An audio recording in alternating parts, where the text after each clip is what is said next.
Welcome to YSK news channel. ఈ రోజు వార్తలు ఇలా ఉన్నాయి. ఆర్టిఫిషియల్ ఇంటెలిజెన్స్ ఏఐ వల్ల ఉద్యోగాలపై ప్రభావం గురించి 2025 నుంచి 2026 వరకు చాలా చర్చలు జరుగుతున్నాయి.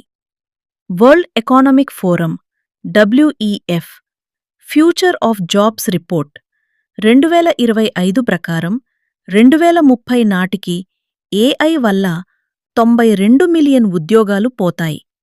కానీ 170 మిలియన్ కొత్త ఉద్యోగాలు వస్తాయి. అంటే నెవస్తాయి. అంటే నెట్ గెయిన్ ఉంటుంది.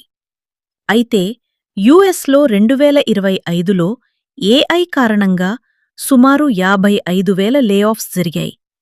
మరి ఎంట్రీ లెవెల్ వైట్ కాలర్ జాబ్స్లో 50% వరకు రిస్క్ ఉందని ఆంథ్రోపిక్ సీఈఓ హెచ్చరిక చేశారు.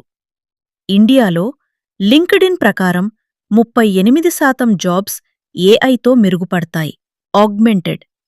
32% డిస్రప్టెడ్ అవుతాయి. 30% మాత్రమే పూర్తిగా ప్రభావితం కావు.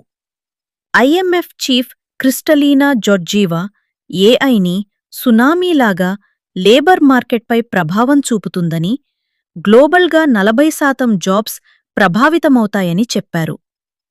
చాలా ఎక్స్పర్ట్స్ ఏఐ జాబ్స్ తీసేస్తుంది కానీ కొత్తవి ఏఐ స్కిల్స్, డేటా రోల్స్ కూడా సృష్టిస్తుందని, స్కిల్స్ నేర్చుకోవటమే సరైన మార్గమని సలహా ఇస్తున్నారు. ఇప్పటికీ భయాలు ఎక్కువగా ఉన్నాయి. కానీ రియల్ ఇంపాక్ట్ స్కిల్ అడాప్టేషన్పై ఆధారపడి ఉంటుంది.